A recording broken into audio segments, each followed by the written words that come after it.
No, I can't remember. It started. Hold on. I can't say the pretty gay line for the recap line. I can't remember what happened. Oh, just you kick off, then I'll talk about the recap. Right. 19th April. Oh, shut up, we need to do this. Run me time, you bastard! Right.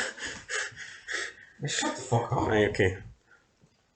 Nxt 2.0, 19th April review 2022. We kick off with Pretty Deadly, aka Pretty Gay. Yeah, we got a recap for last week's show. It shows you the NXT Tag Team Championship Gauntlet match where the what's that tag team called? The face guys? The guys we don't like. Aye, the Creed Brothers. They're decimating every team. They're going through match 1, match 2. And then the whole screen kind of goes fuzzy and like Joe Gacy intercepts it and then he starts like telling Bron, what you gonna do, Bron? How much you willing to sacrifice, Bron? It gave me kind of like Saw vibes, and then it like kind of cuts back to the last match of the Gauntlet in the recap. Pretty Deadly come in and they win the tag team championships by defeating the Creed Brothers. I seen a comment on one of these videos last week, and the top comment was, Pretty Deadly is what I call my farts. And I don't know, man, to me that's just kind of buried Pretty Deadly straight off the bat. But we'll see what they're capable of, because that's how we kicked off NXT Live tonight. Pretty Deadly came out. They talked about how they were the champs in NXT UK and that they ran the place over in England, and then they came to America, and it only took them 1 week, and in their first week they defeated 4 top tag teams in one night, which is kind of stretching the truth considering they were the last team in the Gauntlet. It's kind of like coming out last in the Royal Rumble when there's only one man left and you claim that you beat 29, or like, you know, I mean, it's, I get what they're going for. Wade Barrett says these guys are about to be knighted by the Queen. As far as we're aware, that ain't happening. But yep, he's full of shit. Why would you want knighted? Although if they touch kids, then they probably have a good chance of being knighted by the Queen, or maybe she'll adopt them, one of the two. But I don't think they're getting a knighthood anytime soon by Queen Elizabeth. Then we had Drake and Gibson or something. These two guys, no idea who they are. They sounded like they were for the UK as well. They said the only reason Pretty Deadly were the champs in the UK is because they left. They want a title match. Then the 2 Mexican guys come out. Is that not relevant? No, the only reason you were champs in the UK is because we left, but yet we're here, we're pish. And you are the champs in one night, so I mean, who's the bums?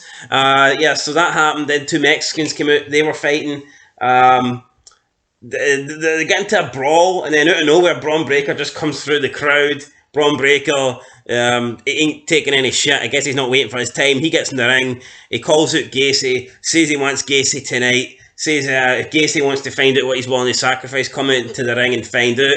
And then the next minute, all the screens just turn to like Gacy's face, and he says, "I'm not a hard man to find. If you want to fight, if you want to get me, come find me." And then Braun heads to the back, and then the next minute, like every single screen in the arena, like just turns into like all wee tiny TV screens, and there's about 1,000 Joe Gacy's faces just screaming and laughing. And I thought this was pretty good. I liked it as well. I mean, it's definitely a change of scenery from the usual shit that's on the main roster, so I'm all for it. Yeah, you definitely get. I mean, this is a better start than what you normally get on Raw or SmackDown.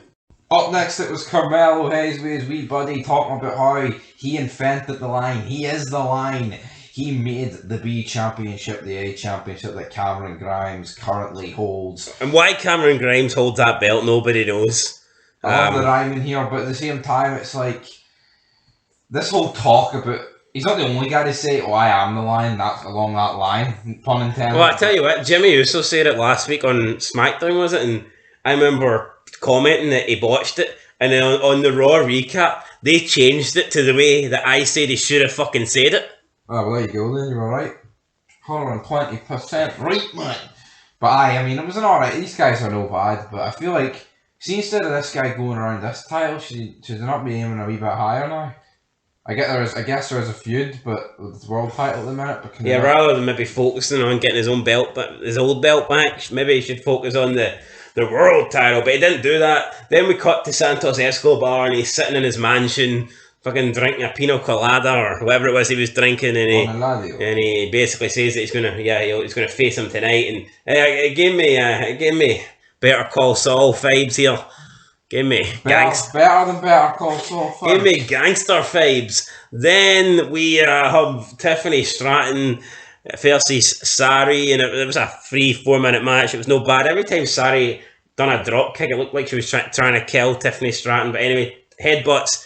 Tiffany Stratton hits a move off the top rope. She wins. Then her theme song plays, and the lyrics keep repeating, "Daddy's little rich girl," which I'd never noticed before. So I guess that gimmick is true. Is that a song or? I don't know.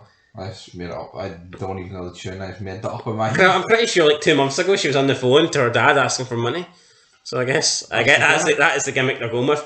Then we move on. We've got Bron Breakker backstage. He bumps into, I think it's Drake and Gibson, who are complaining or something about Pretty Deadly. He's looking for. He hears Joe Gacy. He's looking for Joe Gacy. He walks into a room. There's like red lighting going on, and he sees the steel cage that his father was kidnapped in 2 weeks ago, tortured in. He goes inside it, and there's like a tablet there playing the voice recording of Gacy torturing his dad, and then Bron Breakker lifts up the tablet and starts sniffing it. I don't know what the fuck was this, like a dog. Yeah, I think he was supposed to be like listening to it to see if that was where the noise was coming from. Then he smashes it. Yeah, we don't listen with your nose. True. Then he smashes it and walks off. Then we have Pretty Deadly backstage, and they're looking at like old people on the like old portraits of old wrestlers. Like there's Andre the Giant, and they point at him, they go, "Yes, boy," and they keep saying. And then they get to like Mae Young, I think, or is it the Fabulous? I think it's Mae Young, because I don't think WWE have anything to do with Fabulous Moolah now, because a sex scandal came out or something. She was pimping out women. So I think they've disowned Fabulous Moolah. So then it comes to Mae Young, and they go, "Oh yes, girl," and then we get Indy Hartwell and the other one, whoever she's called. What's her name? Persia Perota. They say that they want a match. They say that Pretty Deadly look better in real life than they do on TV. Pretty Deadly say, "Oh, it's kind of harsh, but thanks." And there's like they're leading, they're hinting at like a sexual intentions here, that and Pretty Deadly's like, "Oh yeah, we'll give you as much match as you want," and stuff like this. And and then they're like, "Oh, well, they get tricked into a match essentially," and then they bring in Big Dexter and the other Duke, and then Pretty Deadly kind of back off and like, "Oh yeah, maybe we'll give you a match, but we'll let you know." I'm surprised. I thought Pretty Deadly would rather a match with those two, but they look like they would rather have two big, sweaty, muscular McMahon style men on them, but who knows. Then we what else do we get? We have Grayson Waller backstage. He bumps into Andrew Chase and the other guy who's in the university. It's a university with only one pupil attending. A bit fucking weird. And then Sagna, out of nowhere, comes out and he starts chasing Grayson Waller. And they have a chase backstage which leads to ringside. Then they have a match for ringside. And this whole show like just flows continually, which is pretty good. It doesn't seem like, cut, start a new segment, cut. It feels like one continuous flow, but in a good way. So then they get into the ring and Grayson Waller kind of gets dominated. Then in it, Sagna gets pushed into the ring post. Wade Barrett calls this the greatest match of all time because Grayson Waller's getting his ass beat. I wouldn't quite go that far, Wade Barrett, but it's nice to see Wade Barrett showing a bit of enthusiasm. Yeah, unlike JR on fucking Dynamite. JR sounds like he wants to kill himself. At least Wade Barrett sounds like he's enjoying the show.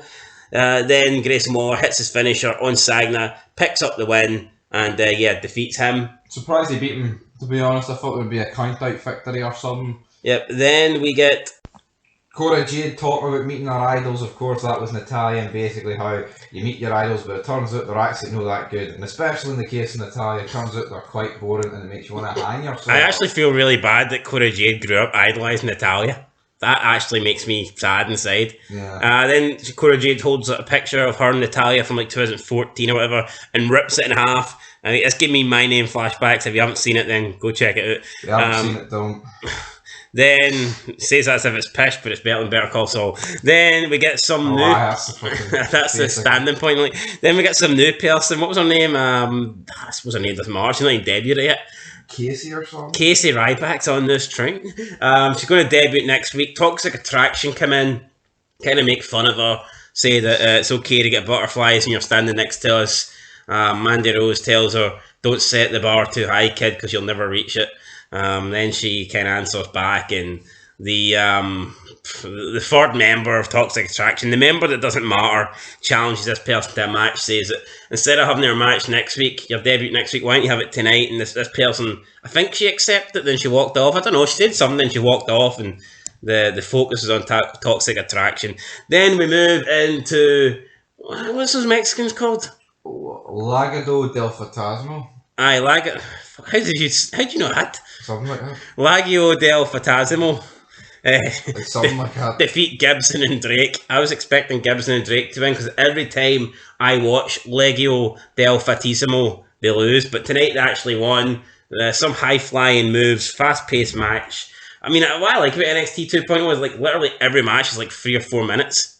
And that does it for me. Quick match, get it over with, move on to the next thing. I know that NXT Black and Gold fans are crying because they wanted every match to be a 20-minute snooze fest, but these quick matches do it for me. Then after the match, Santos Escobar grabs the mic and he says he's going to beat Carmelo Hayes, and he tells Angelo D'Angelo to watch and see how a true leader leads his team.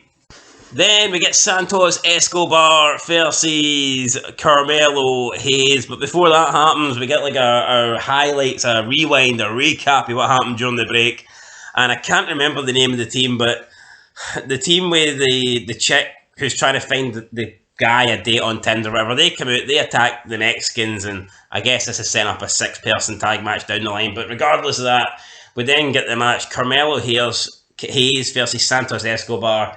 And they just dragged on. The whole show was fast-paced up till now, and then we get like a 15-minute match that really... Didn't need to be 15 minutes. Oh, a 15-minute match with two guys that... There's nothing here. I mean, this is essentially, I think, just to try and please the portion of the audience that want... we want a good match. So yeah, no, 15 minutes here. This isn't a grudge match. This isn't a rivalry. This is just... a match. Yeah, to fill 15 minutes. In the end... Santos Escobar's on the outside. Two guys in suits appear. Vic Joseph's like, who the hell are these guys? Obvious that there must be guys that Tony D'Angelo sent. He must have paid them off. They look like 1920s mafia gangsters or whatever. They attack Santos Escobar on the outside, throw him in. Carmelo Hayes then hits his finisher. He gets the pinfall victory over Santos Escobar. Then we get Bron Breakker. He's still backstage. He's still looking for Joe Gacy. He goes up an elevator. He comes out the elevator. He goes into a door. There's like lighting effects again. There's like glass mirrors hanging up in the wall, and he looks into the mirror and he sees Joe Gacy in the mirror. He reaches out to grab him, which is pretty fucking stupid as a mirror, mate. And then he goes to like throw a swinging, spinning back elbow, but Joe Gacy isn't there. This kind of infuriates Bron Breakker. He's like, where the hell are you? And he storms out the door. I thought when he walked through the door, I could have swore I heard Goldberg chants, but maybe I'm making it up, guys. Could just be tired. But no, it was Breakker. Alright, okay, Breakker. This is pretty good. Getting a little bit of Bray Wyatt fucking vibes here. No, I like Bron Breakker. And I see hearing a Scott Steiner in him. He sounds a lot more like Scott than Rick. Aye, which is good. Good, yeah. Not that Rick's pissed, but compared to him, he is. And I like this Joe Gacy character, and the guy that hangs about him, the guy that legit looks like he fucking belongs in a asylum. So, interesting to see where this goes. Then we get Casey's Sion Quinn or whatever versus Wesley. Wesley, obviously, we all know his partner got jobbed out, got fired by the WWE, and I guess Wesley knows it's going to be on the receiving end of a bunch of beatdowns. He loses to Shia Quinn, big elbow. Then Natalia's walking about backstage. She says that she's the top of the mountain and that what she done out there tonight, she's going to do to Cora Jade. Then Nikita Lyons comes in and towers over Natalia, and she says that, I heard that you put the rest of the women's locker room on notice, so when I beat Lash Legend next week, I'm coming after you. Then Natalia says, it's typical, everybody wants to face the person at the top. If they wanted to face the person at the top, they'd be going after, fucking Becky Lynch or Charlotte Flair, wouldn't they? Coming after Natalia. Botox face bastard Natalia. Yeah. Natalia tells Nikita Lyons it doesn't matter when she puts her in the sharpshooter. She'll be screaming, just like Cora Jade will. Nikita Lyons says, don't worry, honey, I'm very flexible. Again, another sex kind of joke. So, I mean, at least this show, at least they go places. Thought it was a decent line or whatever. And then they have a bit of a face-off. And then we have D'Angelo. He's walking. He's leaving. It seems like he's leaving. He's out stage. They ask, do you have anything to do with those two guys that attacked Santos Escobar? And he goes like, me, after the respect that Santos showed the Don of NXT. No. That is just not a fucking Jersey accent, is it? Like, No, it's pish. But then Tony Soprano. Then he asks if it's at his car, and then he goes, aye, and they go, oh, nice wheels. And then he walks off. So I guess that's what we've got so far. Then backstage, Dexter is trying to, well, it's not Dexter, it's Duke trying to communicate with Dexter. They've got the tag match.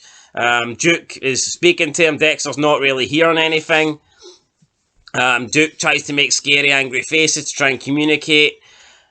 And Indy Hartwell's like, what are you doing? You're not even talking to him. How are you supposed to communicate? And Duke is not happy, just walks off and slams the door. So these two not looking like this tag team is going to be successful tonight.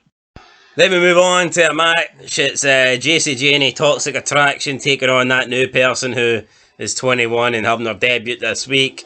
Gacy Jane, the experience is kind of like, outperforming that person, dominating the match, outmaneuvering her. Then the next minute we have, what's her face? Who's that Chinese person that... The baby. Aye, it's her baby. What's her name again? Can't even remember. I don't know.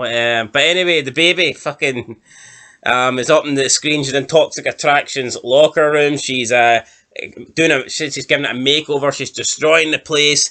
She's ripping the Toxic Attraction sign and all that stuff. This distracts Gacy Jane, and Roxanne Perez gets a roll up, hits her finisher, gets the free count. Toxic Attraction are devastated. They've lost the match, and it's a massive upset. Then we have Del Figio. Backstage, like Gigo did a mano, no. They're leaving, and they get to the truck. They get to the big motor, the big car. It's got one of those clamp tire thingies on it, whatever they're called. Aye, the clamp? Aye. That's what it is. It's got one of them. I don't know what they're fucking a big called. Fish wrappers on it. Aye, there's a big fucking... I wonder who did this. There's a big fresh fish on the bonnet, so who knows? But would it matter if it was dead or like cooked or whatever? It's still a fish. Oh, Gordon Ramsay might say it's fucking raw, but we'll see. And then no, it's not. It's NXT. And then Santos Escobar says he knows who done this. Right, the Mayans premiere starting right now, so we need to wrap this shit up. Vince McMahon has called us on the review and he says, take this shit home the next 30 seconds, brother. So Pretty Deadly defeat Dexter and Duke to retain the tag titles, and then Joe Gacy reveals himself. He's standing up in like the fucking balcony or something like this, and he promises to give Bron Breakker the ring back. All he has to do is come and take it. Bron Breakker goes up, demands the ring. Gacy says, I'll give you the ring, no problem, but on one condition. 2 weeks' time, Spring Stampede, you give me a title shot. Spring Breaking, you fuck. Alright, whatever it's fucking called, right? Bron Breakker agrees. Bron Breakker says he's going to give him a title shot. But Gacy says there's one last thing you need to do, and that is take a leap of faith. Gacy pushes Bron Breakker. Breakker falls back, falls about 15 feet. Not quite Mick Foley after Hell in the Cell, but still, I mean, a decent fall, I guess. And then out of nowhere, about 6 druids come and start fucking eating him. It looks like he just gets engulfed by druids in blackness. Gacy looks down laughing, and that's how NXT goes off the air. Right, sum it up. What are you giving it overall? A 5. I thought it was pretty good. You know what? I like that. I don't know if I'd give it a 5. I'll probably give it a 4. I mean, it was good, but you know what? 4. Raw got a 3. Can't give it one more. Alright, I'll give it a 5 then. Fuck me, this guy decides what ratings I dish it. A 5, right? This overall gets a 5. Good show. Hopefully next week can deliver. Yeah, looking forward to Spring Stampede. So, till next time. Peace. Fuck you. Mine's time, brother.